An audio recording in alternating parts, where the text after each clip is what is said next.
right, welcome in everybody. Greg here from the Craft Beer Republic on a bit of a field trip today. We are in one of my favorite beer cities, and that's Denver, and we're at Our Mutual Friends Brewing. If you're telling people about it, call it OMF because you will confuse the heck out of them. I'm with head brewer, co-owner, and real beer nerd, Jan Chodkowski. Thanks for joining us, man. Yeah, hey, thanks for having me. Yeah, thanks for having some beer early in the morning. Yeah, no problem. Yeah, this is a good excuse to have a handful of tasters. Yeah. Yeah, it's always nice to tell people it's a hobby and not a problem. Yeah, well, in our job. For you, job. For me, it's it's like a hobby sort of job. So it's great. Well, like I said, thanks for hanging out. It's early. We're going to drink some beers for you guys, walk through a little bit of their lineup. We'll do some beer tastings. We'll find out about Jan, his history as a drinker, and some of the nerdy stuff that they got going on here at Our Mutual Friends.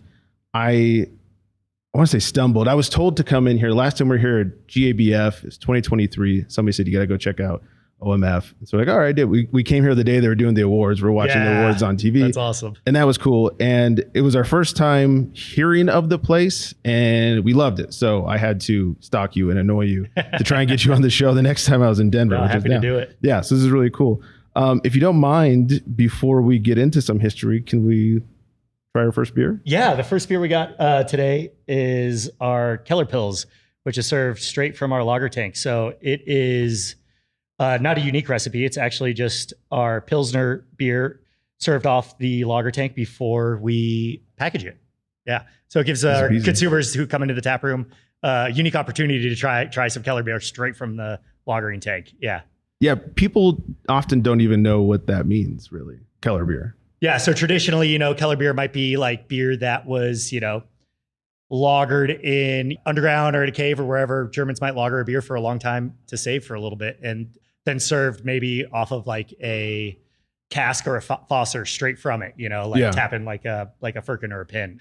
But yeah, this beer is brewed with 100% Colorado ingredients. So all the malt is from Troubadour, malting up in Fort Collins, and the hops are Tettnanger, Crystal, and Cascade, grown and pelletized here in Colorado. Wow. Yeah. And you guys, I thought I read somewhere that you used to do your own grains, like used to. Well, we used to roast some of our own malt. Yeah, okay. Yeah. There was grand ideas at the beginning to try to malt some stuff, but the scale didn't work. And then the scale stopped working once we grew more for roasting. So we don't even really roast our own. We don't at all roast any of our own malts. Too hard to keep up. Yeah. And it would smoke out the whole building and tap room, and you'd reek like it for a day or two. The clothes had to be instantly washed, but it did create a unique profile to our darker beers, which was really fun. And I'm sure the neighboring businesses loved those days too. For a long time, there was a coffee roaster next to us, and fresh roasted coffee can kind of be stinky too. So they masked it a little bit. Right. Kind of competing. Yeah. This is really nice. This is light, little bit of effervescence. It's not super carbonated yet. Right. A hint of, I don't know, maybe a little sweetness on there too. A little bit. Yeah. Like not overly sweet. Very crisp, very clean. Just a hint of sweetness from not quite finishing up yet. And it's a fun thing. We have it on like not a proper Lucre side pull, but another one. So we were able to pour like nice foamy head on it, can serve it in like, mugs and stuff. It's just a fun beer to offer. We light up a sign behind the tap room that says Keller beer is pouring whenever we have it, because it's not an everyday thing. Yeah. Yeah, you kind of only see them at maybe places like a Bierstadt type of place that specializes in German beers and lagers and that kind of stuff. So it's fun to see out in the wild. Yeah. All right, let's get into you a little bit before we talk about OMF. Let's go into your history as a drinker. Where did it all begin for you? Was it PBR in college or Miller Lite in high school? Or? A lot of high life. High school going into college, and then I do remember though that the light bulb beer that changed everything for me was just a Guinness in my driveway when I was like, underage a little bit probably. You were definitely 21. No, I was 21. Yeah. And I was like, oh, beer can be totally different than, American light lager. So that totally changed my mind. And then it was off from there, just trying to explore the whole world of beer. It really started when I moved out to Colorado though, when I was 21. And when I turned 21, I instantly started going to like the beer stores out here and trying, everything from Avery and New Belgium and Odell and all the classics. And then exploring all the great California breweries and stuff, getting everything. And then, really kind of found a lot of passion early on in enjoying and homebrewing like Belgian style beers. Okay. Yeah. There was a great Belgian beer bar here called Cheeky Monk that I lived a block away from, for better or worse. It was kind of trouble. It's probably good for them. Yeah. Kept the lights on. Yeah. Well, they had a crazy deal where it was half off all drafts for happy hour. And so being a young guy and going into that beer bar, some of those, that was the end of my day sometimes. You know, you go in for 3 hours and drink 10% Belgian beers. That was it. I could do some damage during happy hour. Oh, yeah, no doubt. Yeah. So just, really enjoyed, like all the Colorado beers and then a lot of Belgian beers early on too. Yeah. So as a beer drinker, that kind of was like what I gravitated for. Started drinking, like Lambic really early on too in my early 20s. Remember buying Cantillon off the shelf. Yeah. That's not where a lot of people go. Yeah. Especially early on. Yeah.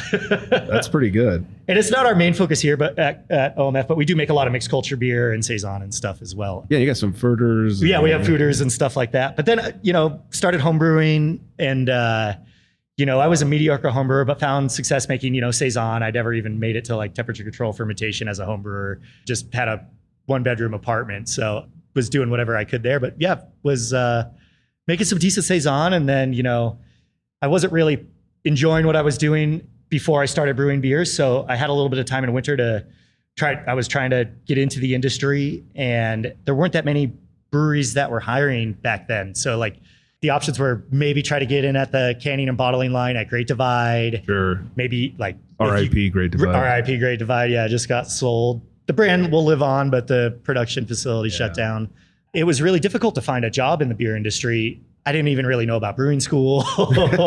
There probably wasn't late 20s. Yeah, there wasn't. Yeah, there was UC Davis maybe and Siebel and then there wasn't that. I didn't even really know about those programs. So so I would go around to breweries and see if they had anybody, if they needed any help, anything. Sweep the floors. Yeah. Got to be friends with my now business partner, Brandon, who was one of the founders of our mutual friend brewing company. And he's like, oh yeah, we could use some help in the tap room. And so I started in the tap room here. Worked for free in the back, part-time getting paid in the back, part-time in the front, full-time in the back, and then head brewer. And then also became a partner here at OMF maybe 5-6 years ago. Yeah. Oh, okay. So you weren't the original brewer. No. There was another head brewer. Yeah. To start out the brewery. Yeah. Interesting. Yeah, but now we're going on 13 years here. So yeah, this has been my one and only beer job. and no formal training other than just learning from the kindness of other brewers who I have a question, they're willing to help out. Yeah. Doing all my own research, constantly educating myself. Yeah. Sure. I've heard from just about every brewer I've talked to that if you've got questions, they'll answer them. Oh, totally. Yeah. We have a great community. Yeah. The original crew, when I first started here at OMF, at Great Divide, the original crew at Great Divide that I knew, they were instrumental in helping us get our beer right and figure out how to make beer professionally. Yeah, that's amazing. Yeah. And before that, what was your civilian job? I was a project manager for like a house service company. So house painting, all sorts of odd jobs, going to houses and fixing stuff and painting houses, interiors, exteriors, whatever they needed done, basically. So nothing at all related? Not at all. No, other than, managing a lot of people. Sure. Yeah. But which helps, yeah. Yeah, I hear some people, I had a chemistry background. No, yeah, none of that. Yeah, I went to school for marketing, so yeah. Which helps now that I'm a part of the business. Yeah, actually, yeah. Yeah, I get to flex, creativity and, designing and brewing our beers, but also a little bit help with my business partner, Brandon, who does all of our art and graphic design, but help, awesome. Name our beers and what direction we want to go with, beer labels and art and stuff and how we want to market those as well. Yeah.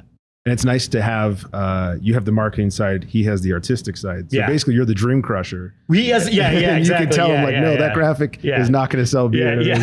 He never doesn't nail it. He always nails it. He knows what's going on. He's a better marketer than I am too. But it's nice to have at least a little bit of experience in that. Yeah. Perfect. All right. Well, speaking of beer, let's move on to number 2. Yeah, sweet. So number 2, second beer we have is called Sunny, and it is a Kölsch we just launched last week. Love a Kölsch. Yeah, and it is brewed with Leopold floor malted Pilsner malt. So Leopold Brothers is a distilling company here, but they also malt as well, floor malt, which is really cool. And so they also make a Pilsner malt, and we use that in some beers. And this will be hopefully a year-round regular core beer for us. Yeah. And we rolled it out in 12-ounce 6-packs instead of our usual 4-pack pint. So kind of like a sunny, pun intended. It's always sunny in Colorado. Right. The sun is always out, and just a easy crushing beer. Yeah, you could take it out with you on a hike or a bike, or take it up with you skiing, snowboarding in the winter and enjoy a nice, easy drinking Kölsch. Yeah. And I appreciate the hell out of 12-ounce cans. Me too. Yeah. As you get older, you're like, yeah, okay, I can crush a couple of these. Yeah. Last couple of years, I'm like, do I need 2 16-ounce cans? No, usually I don't. just set up opening one and you're like, all right. Now I'm full. I feel like I just drank a meal and getting old sucks.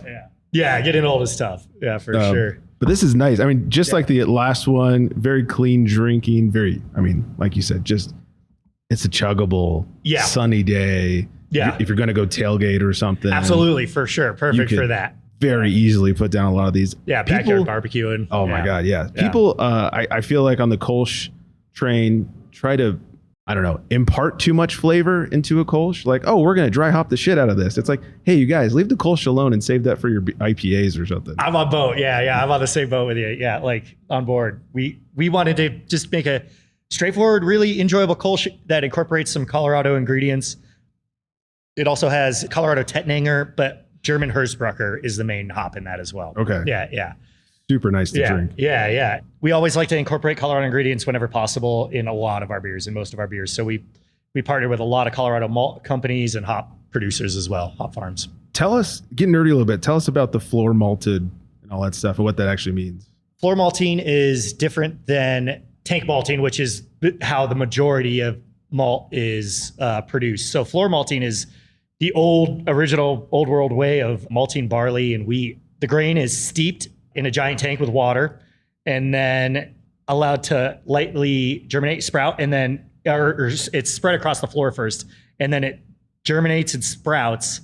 As soon as it germinates and sprouts, they kill it with heat and then kiln it. So during that malting process on the floor, they're trying to get the enzymes to convert some starches. Yeah, to convert starches into sugar.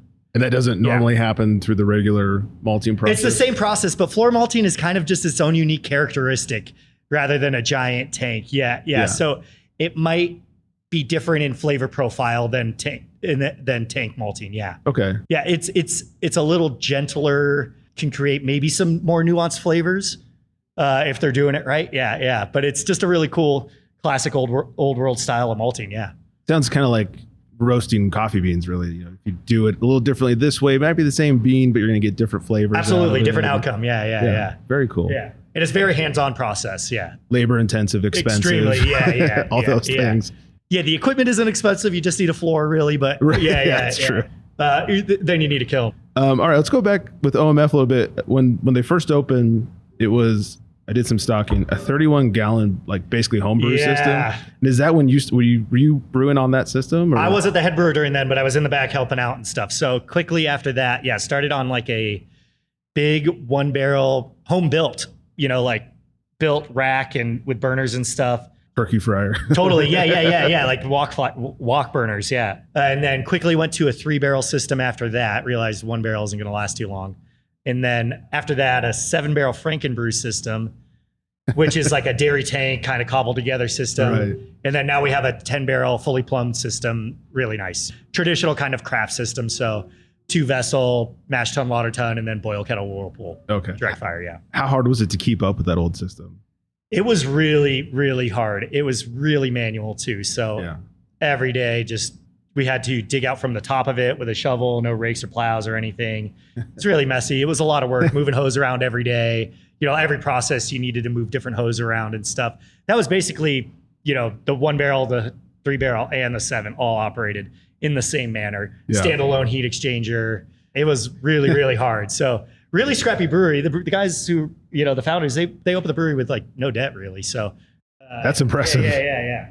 It didn't cost them very much to open the brewery, but over time, it gets worn out and you're like, oh, we can't keep this up. So we had to, over time, we've upgraded a lot of equipment. Yeah. What was the transition like to your current system? Was it easy to scale up or was it, we've scaled up so little over time that, it was really, really easy to do it. And we were really happy to get, a proper brew house. Yeah. Little automation in there. Yeah. It was really nice to have all that. When OMF first opened, what was the focus beer wise? The focus was like kind of ale. The previous head brewer was really passionate about using Colorado local ingredients. So that was always the case as well, working with a lot of producers in Colorado and then focusing in on like kind of more English leaning, like dark brown porter, English summer ale, it was, 2012. So people were still making malty bitter beer. Yeah. There was a lot of that still around. Yeah, drinking loaves of bread. Yeah. So the IPAs and the pale ales were a little hardier than today's versions. But yeah, that was kind of the focus then.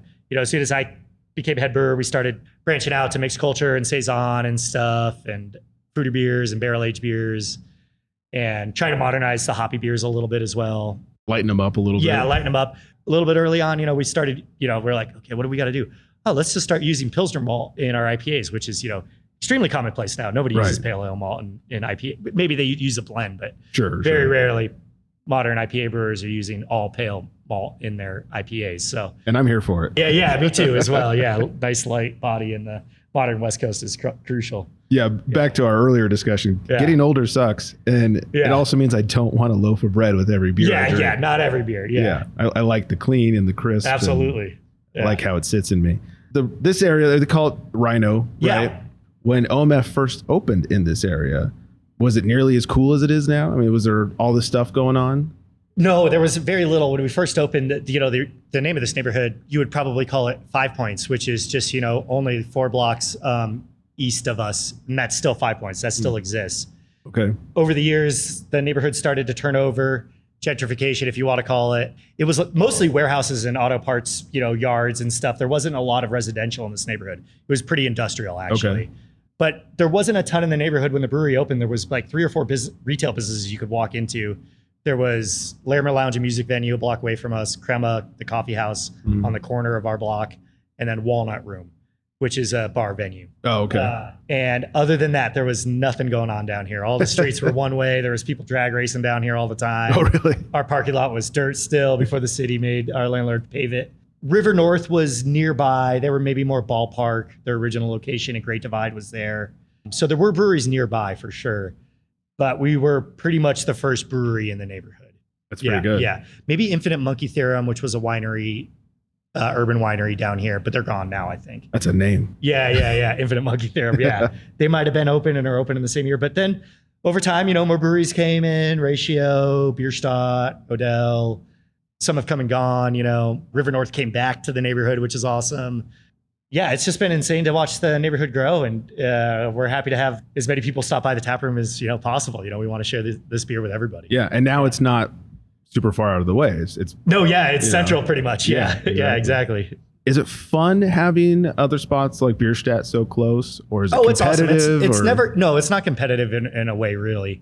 It's only actually helped foot traffic and bring more people to the neighborhood. That's how we see it. Yeah. No, it's good. It's always a good thing. Yeah. You need like a little ale trail or something. Yeah. If you were here from the beginning, would you have done it other than maybe a bigger brew system? Would you have done anything differently? Proper brew house. Yeah. That's about it. Yeah, proper brew house. Like just equipment stuff. OMF is on the production side we've had a lot of learning experiences over the years. So you got to go through those to make better beer. True. So it's tough to say. We always learn from our mistakes. So we've made a lot of mistakes over the years, but we've always learned from them. So it's tough to pick them out. Would it have been nice to have maybe more thought out cellar and brew house from the start? Yes, 100%. Yeah. Other than that though, I probably wouldn't change too much. Yeah. That's pretty good. Yeah, it's been pretty great. Yeah. All right. Can we try our next? Yeah, cool. Next one is a West Coast IPA we launched last year. The name is called Stingray Jesus. And it's Talk about the name. Yeah. And it's hopped with Riwaka, Centennial, and Strata. Oh, love it. Yeah. It smells delicious. Yeah. Really tropical berry forward, little bit of pine, citrus, hitting all those notes, and then light, really dry, crisp body. Yeah, and this is maybe the runaway beer for us this year. This might be the leader in wholesale. What's the ABV on this? In the 7s, yeah. Because it drinks more like a West Coast Pilsner. It is so crispy. It's really light and dry and crispy. Yeah. It's got a great hot flavor, all those tropical and berry notes. Yeah. But it is super crushable and does not drink like 7. No, yeah. We're, for whatever reason, we are able to hide ABV decently well at our brewery. I don't know what that. People talk to us about that, and we're like, I don't know what it is. It must be our water. I don't know what's going on. That's funny. I've never been able to pinpoint that. Your new tagline, we secretly get you drunk. Yeah, totally. No, it can be a problem. And then a lot of our IPAs are kind of stronger too. So, like they're in the 7% range. Yeah, I would have never guessed that was in the sevens. I would have told you 5 tops. That's delicious. Super, super crushable, just like the other two so far. Yeah. The berry notes really shine through on the end. Yeah. Not overly bitter at all. And then like we were talking about, so clean, no malty, bready, bloating afterwards. No, just dry. Nice malt character though. You can taste taste the malt character there for sure. A little bit of honey, maybe a little bit of like cracker, biscuit, maybe. Yeah. It's just got a nice character through there, to back up the hops. Yeah, you can't make too thin of a, IP base malt character. So the malt does have to be there, but needs to have a little body to it. Yeah. Yeah, delicious. Yeah, thanks. How do you go about, coming up with these? You're like, I just feel like having a clean, hoppy something to drink today. Or what's your, creative process when you're coming up with recipes? Really inspired by, a lot of try to start in what I want to drink in my head first and then kind of work that backwards. Or maybe what we need in the lineup, so we also have another core IPA, West Coast IPA called Time Zero. That's a little more old school. It's still a very dry, not overly malty beer, but it has more piney, danky citrus leaning stuff than more berry citrus, like Stingray Jesus. More sea hops. So we needed maybe a really modern take on a West Coast IPA in the core lineup, and this is what fit.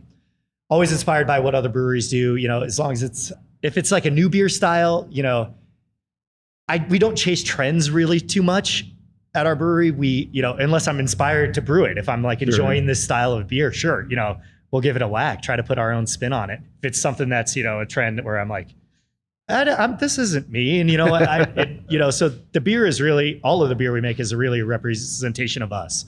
It isn't something forced, so the beer you're drinking is really just our mutual friend's beer. It's what you guys want to drink. It's what we want to drink. It's what we want to make. It's what we think, we do absolutely consider the consumer for sure as well. But I've always found it hard to try to force a beer in our lineup that I'm not passionate about and don't enjoy making and drinking. So if you can't sell it to people, if you can't be excited about it, then it comes out. We're really hard at faking the funk too. So talk about not chasing trends. Yeah. Were you late to certain things? Like, were you late to the hazy game or anything? We were probably a little late to the lager renaissance, which we've always enjoyed, and we've made lager, but we never had enough dedicated tank space to make it. So when was this? A few years ago, we got a 20 barrel, we're a 10 barrel brew house. So we got a 20 barrel conical and a 20 barrel lager tank just to make our Pilsner. Oh, okay. So that we were a little late to that, we weren't able to keep up with that production. And honestly, we're still struggling to keep up with that. That's what we hear from a lot of smaller breweries. So making lager consistently, Bierstadt opened up and we're like, we've had great lager breweries here as well. They came from doing Prost and we're like, always drink a good lager. Yeah. We don't get to make as much of that as we would like to here, but we have a couple lagers. We have some smoked hellas in the fermenter right now, about to crash and start lagering. And then we're also brewing our American dark lager called Rhiney tomorrow. Nice. Yeah, we're still making them. It's just not as frequently other lager styles. Yeah. And do you find that they're the ones that go first? Yes, it's hard to keep up. People drink them really quickly. Yeah. Especially in the summer, I would imagine. Yeah, absolutely. Talking about beer styles and just the beer area around us, it's been a huge shakeup in craft beer, especially since COVID. Totally. How has it changed around here? There has been quite a lot of closures this year in Denver, which has been kind of unfortunate. Like really a lot of breweries have sold to larger, groups as well. Hopefully those larger groups can honor the breweries that they bought and keep the beers that Coloradans love and people from out of state love if they distribute. It is challenging times for sure. But, we're here to offer, our experience of beer drinking and beer enjoyment to anybody who wants to come by or anybody who wants to try our beer in and around restaurants. We distribute quite a bit of beer here and out of state as well. We distribute to, Washington and Oregon a little bit and Utah a little bit. And could you come out a little more west? We used to come to California, but we've lost all our distributors there. Yeah. Not frequent enough ordering.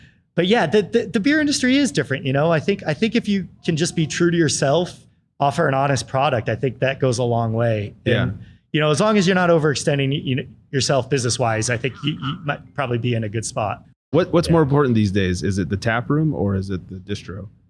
Taproom's always been our number one point of sale for sure, because we're a smaller brewery. We did 1,100 barrels last year. Okay. And we'll probably be around that this year as well.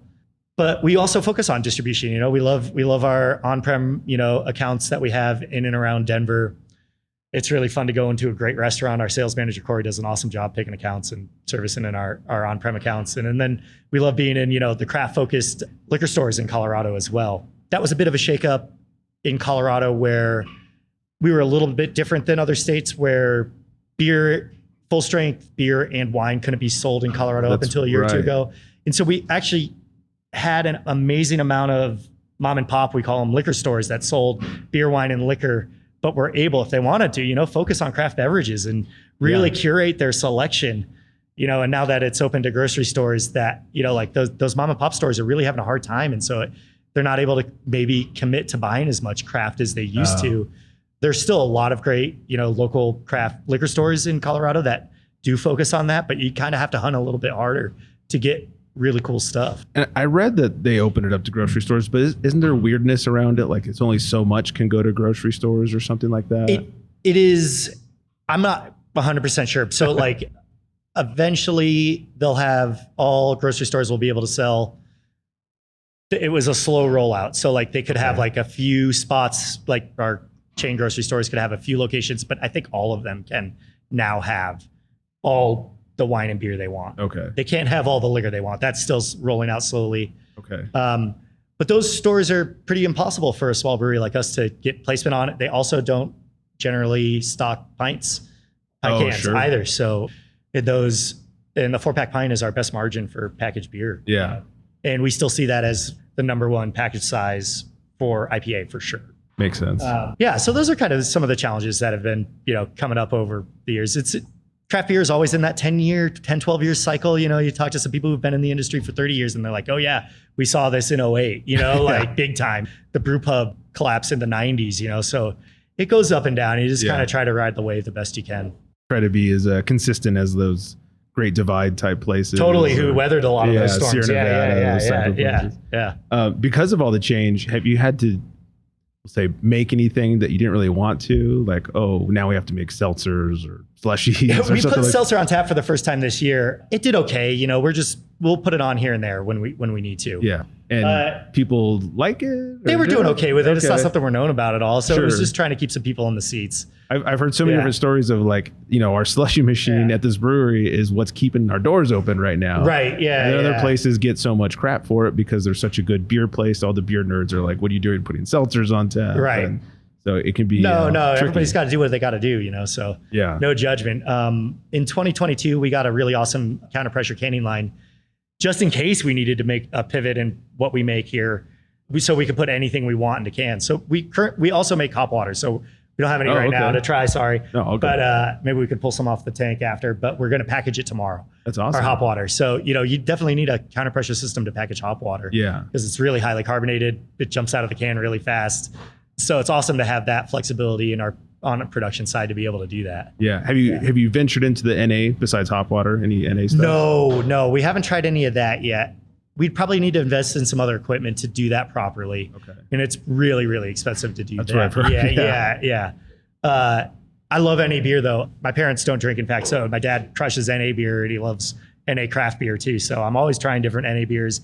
We have Best Day, I believe, in our cooler for people to drink NA beer. We have NA options for people to drink here as well as kombucha. And then we also have Holiday's gluten-free beer too in our cooler. Yeah. Yeah, the NA beer is really taken off. Oh, it's gotten way better too. Yeah, it used to be terrible. It used to be garbage. Yeah, so bad. Same with gluten-free beer. Gluten-free beer is amazing. Now, Holiday's awesome. Yeah. I haven't had that one, but I've had a few where it's like, oh, this just tastes like normal beer. They're great. They're one of the better producers in the world. Oh, okay. For gluten-free beer. Yeah, it's amazing all the advancements in, I guess, beer technology. Yeah. You guys, your beer, let's get away from the seltzers. Your beer is, like we've said, amazing.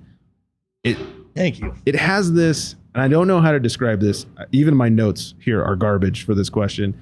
Has this like professionalness to it, or like it just some small breweries has sort of like a homebrew taste to it. Yeah. Where this is definitely not the case here. first of all, if you can at all describe what I'm saying to you, you've won $1 million. But also, is there something that goes into your process that maybe other breweries aren't doing? Is it you have the best water in the world? Like what's going on? Am I making any sense at all? No, thank you. I'm happy to hear our beer taste professionals because we treat our production, brewing the beer very professionally. And I don't want to say like other people aren't professional.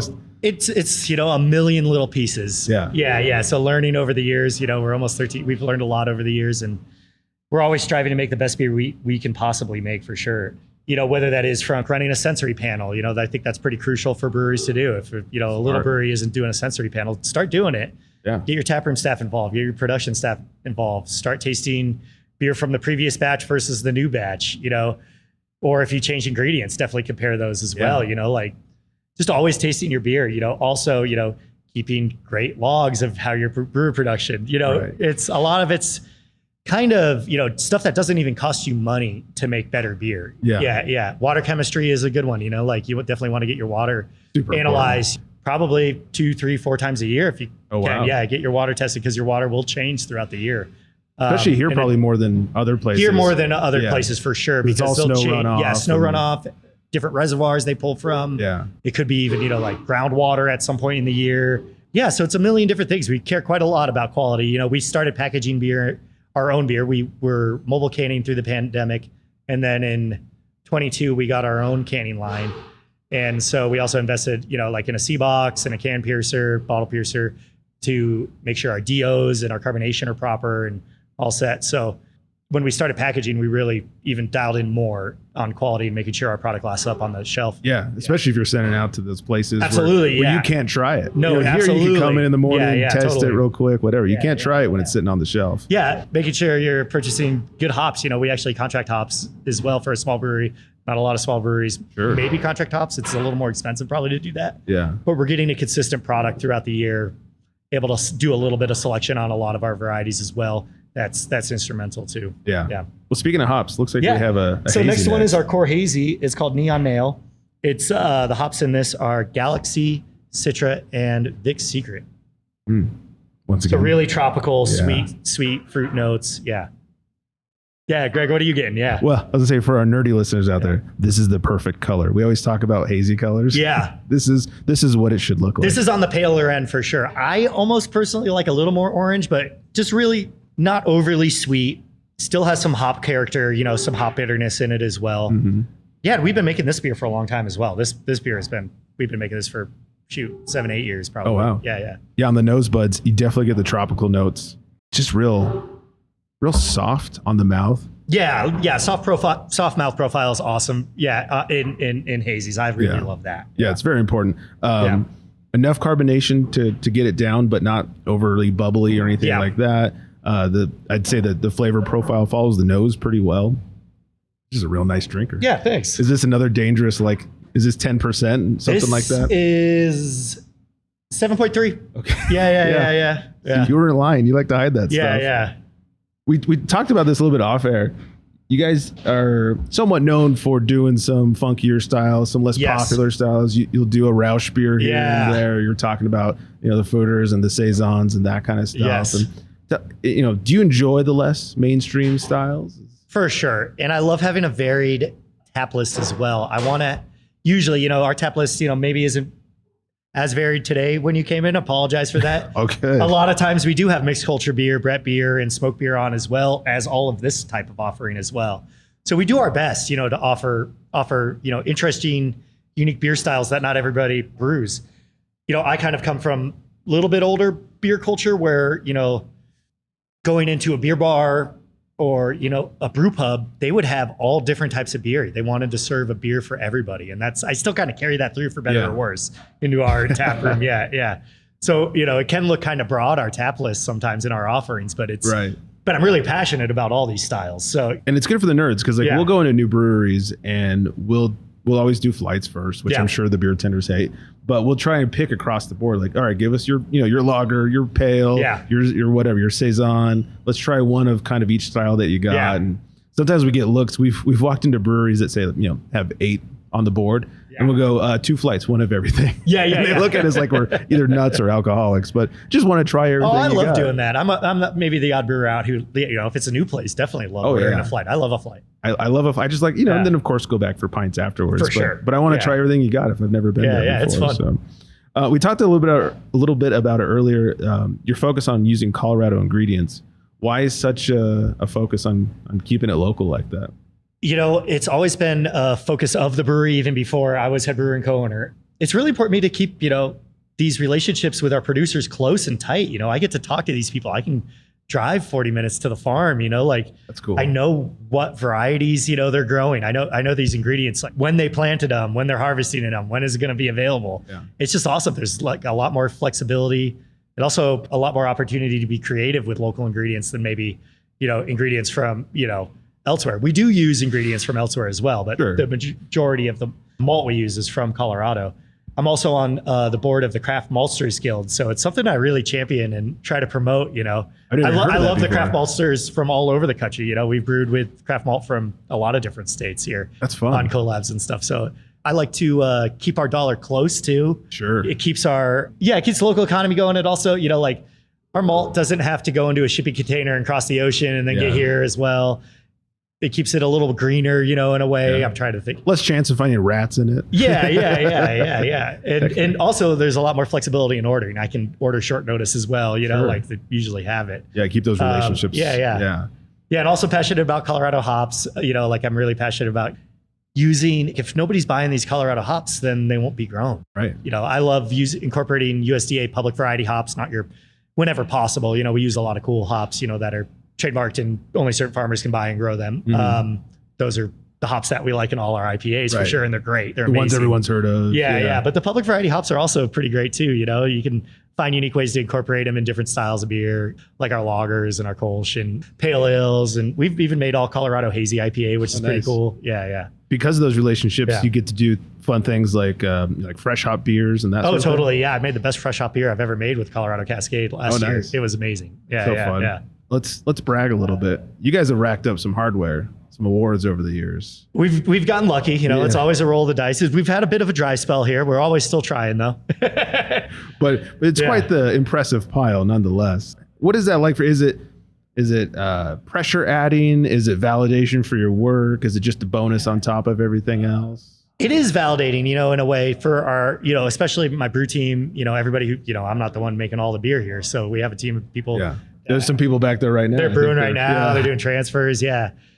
Kaylee, Matt, Brad, they're awesome. They're killing it for us. We're just out here drinking. We're just out here chatting. But yeah, it's really, really awesome to be able to celebrate our beer. And when it is honored, with a medal, regardless of what it is, we're always feeling like, okay, we did a great job on this one, and then our peers who are the judges, respect all the judges out there. They appreciated all the hard work we put into making these beers. So. Yeah. Have you got to do any judging? No, it is a little more difficult here for GABF. GABF is the main focus of our competition entries at this point. We're not doing too much World Beer Cup anymore because we're not going out to World Beer Cups every year. If it was every other year, I'd probably enter, but it's tough to adjust our brew schedule. Maybe we'll see if we enter it. It's been a few years since we've entered it. Last one was Nashville that we entered, but GABF every year we enter. It's down the street. But judging is tough because it's local and it takes a lot of time. I'm here, it's leading up to it. We're brewing a lot of beer for GABF and all the people who come into town for it and drink a lot of beer. So we're ramping up production. We do have to stock up. So it's a really busy time of year for us leading up to it. So it's hard to break away because it's a big time commitment to judge these beers, it's long days, like 3 8-hour days, I think. I've talked to some people who've done it and, you would think like, oh, how glorious. I get to sit here and drink beer for free. No, it's hard work. No, you're getting 50 beers at a time and you have to go and obviously you can't drink all 50 beers or you'd be just gone. Oh, totally. It's a lot of hard work. I've done other random, beer judging here and there, but it's something, like maybe some year there's the Colorado Brewers Cup put on by the Colorado Brewers Guild. That's in January. Maybe try to do that, but yeah. Fun. We talked a little bit about it. I think Brandon does all your artwork, right? Yeah. How's he come up with the labels? What's the inspiration? Do you guys get together and go, hey, this beer would be really cool if there were, 2 dudes playing basketball on it or whatever it is? Yeah. we try to come up with a name. We're really sticklers to naming these beers. Okay, so nobody's really using this beer name. We don't want to step on anybody's toes. And if it takes off, you don't want to deal with the legal side. Yeah, that too. So that's really difficult. And then Brandon takes the lead on all the design for the most part.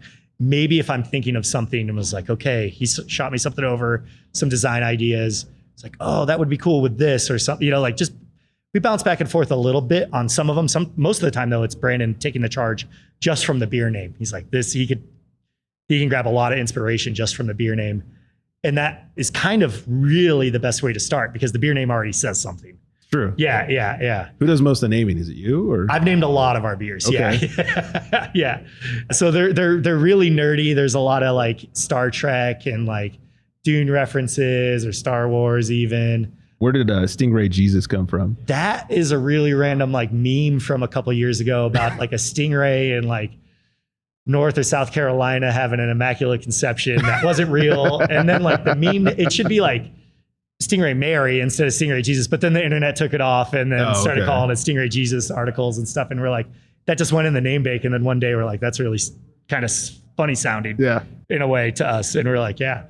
And then Brandon came up with the art for it, which is pretty sweet. It's Jesus hugging a stingray very lovingly. Yeah. As one does. Yeah. Is there a hop that you're currently crushing on? Yeah, I'm not the like newest hop adapter. Sorry. So like, I'm really loving, New Zealand hops right now. Like Rawaka and Nectaron and Matueka are really awesome. I'm really loving the Citra and Mosaic I was able to select for our 24 crop years from Yakima Chief. I was like, these are exactly what I want. Yeah. In those hops. We've been playing around a little bit with Alani, which is cool, which I think used to be called 1320. That's Yakima Quality Group, or I forget. Sorry, I'm butchering that, guys. Yeah, they're awesome though, and Alani is really cool. I don't think I've heard of that one. Yeah, that one's really nice. And then some new public variety hops, Mackenzie and 102, that my friend Eric has been really championing. And those hops are really beautiful. 102 is like an incredible public variety hop that is like tropical and citrusy, which, you don't get in a lot of these public variety hops, right. They were kind of bred to do a lot more like bittering and stuff like that. Yeah. Kind of old school. Yeah. I really love Vista. That was kind of like the last big public variety hop that was promoted. That hop is really great as well. What do you think the next hot or cold thing in beer will be? That's really hard as trends are kind of slowing down a little bit. I think different packaging formats is really cool to play around with. I just saw, Sierra Nevada putting their Pils in a 12-ounce Red Bull can. Oh, really? I think it was a Red Bull can. I was like, that's sick. I got to go get that. Yeah. Playing around with different packaging offering sizes, different hop products, like your terpene products like Abstract and stuff are really popular. And there's a lot of cool opportunities to create new, beer flavors with those. I think, you see a lot of the, newer breweries or breweries that have opened that focus on one style, which is really awesome to see as well. It's really cool.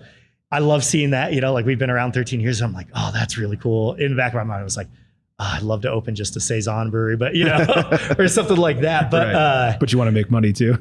We'll try. Yeah. Maybe Saison breweries are the best example to make money, but all the lager breweries and breweries that focus in on certain different individual. Like we just make this type of beer. Must be nice. Yeah. No, it's got to be really simplified. And it's like the in and out model of beer. Yeah, totally. And then dialing in those beers to be the best beers. Like we have a couple great examples of lager breweries here. Bierstadt and Cohesion. It's just rad to have those breweries around us. Yeah, Cohesion's another one we tried on our last trip out here. Somebody told us, same person said, come here, go to Cohesion. Great beer. And we also have Hogshead, which is all, or they do have CO2 beer, keg beer, but they also, they're known for cask beer. That's all in British beer. Like it's amazing. So super rad to have that here. You see those type of breweries opening up all over the country slowly, but they're around. Yeah. Any dream collaborations with other breweries or? I got to check off a cool one here not too long ago. We got to brew Brett beer with Crooked Stave. They kind of led the charge in brewing mixed culture and Brett beer and spontaneous beer as well. So that was really cool.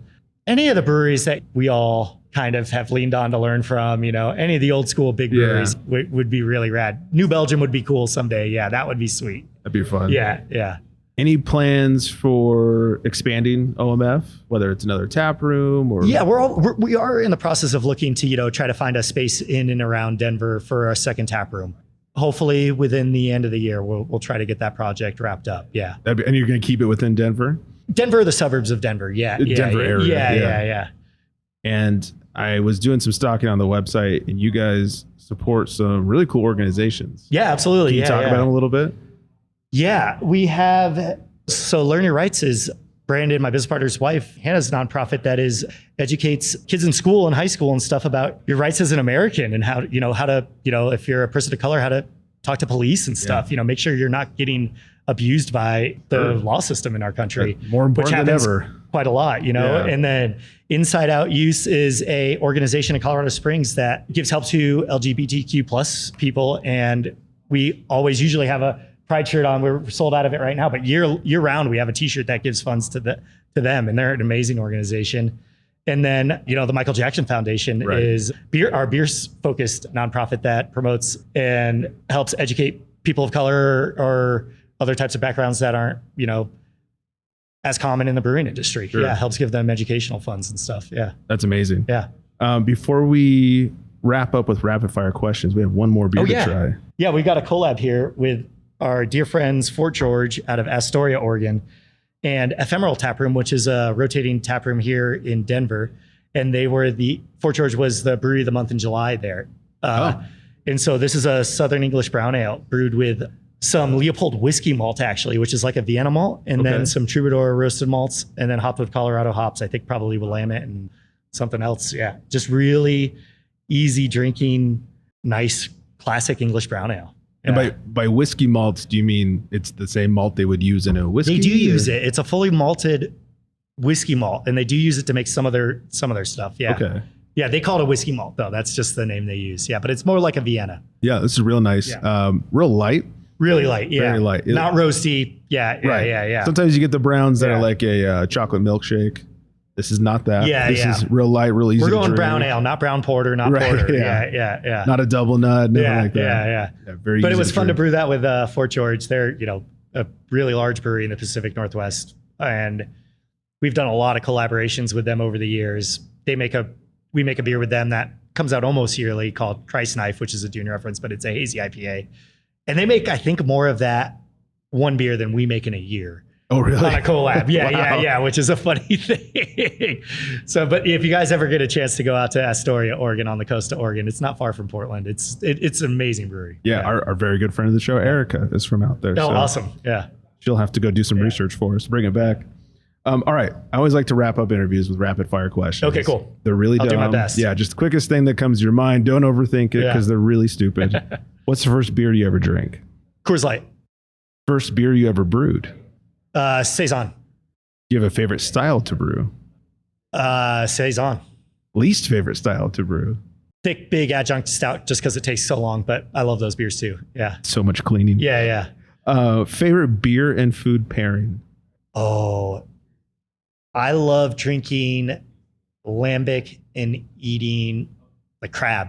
Oh. Yeah, lambic and seafood, lambic and crab. Like I wondered where you were going to go with the food on that. Yeah. Interesting. Yeah. I got a new lambic and bread is good. Okay. just bread and butter and cheese. Yeah. Can't go wrong. Honestly, lambic and saison with cheese. Yeah, a charcuterie board is my all-time favorite for it's sure. Kind of like having wine and charcuterie. Absolutely, almost. it's my favorite. That is my favorite. Yeah. It's Wednesday night. What are you drinking?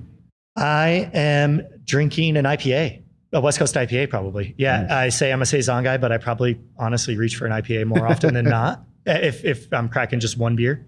Yeah, makes sense. What is your beercation destination? I Belgium, and I really want to go. I haven't been to Wallonia yet to drink all the saison breweries in France and down there. Yeah, so that would be my dream. Yeah.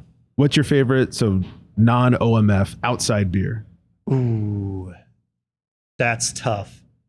My favorite bigger brewery in Colorado is Odell IPA. Is perfect IPA, and they're always improving it. It's unreal how good it's always been. Yeah, and then.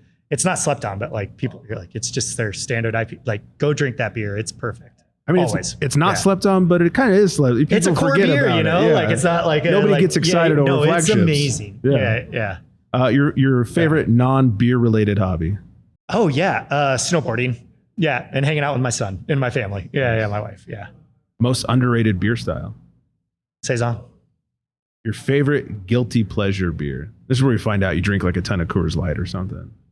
Oh, I mean, I really love Hazy IPA. A Juicy Bits from Old Works is awesome. So good. Yeah. I held off so long on hazies. I was such a staunch like West Coast or diet kind of. Right. Yeah. And now I'm such a haze whore. I love Hazy IPA too. I love a mix of them, like both styles, but like there's so many applications of, certain hop varieties that don't work as well in a West Coast, but they work so well in a hazy. What's your favorite hangover cure? Pellegrino, San Pellegrino bubble water. That's about it. Getting hydrated with bubble water that maybe has a little bit of minerals in it. Nothing greasy, anything like that. That's impressive. I like it. No, I'll eat a bagel. Yeah. Get some carbs back in me. And then finally, what's your favorite word or slang for being drunk? Hammered. Easy, classic. Yep. Jan, thank you so much for hanging out. Thanks so much for having me, Greg. Cheers. Cheers, buddy. Thanks for sharing beers. And if you guys are in Denver, our mutual friends, 2810 Larimer Street, OMF Brewing on the socials, omfbeer.com. Come check them out. Awesome. Thank you, sir. Awesome. Thanks.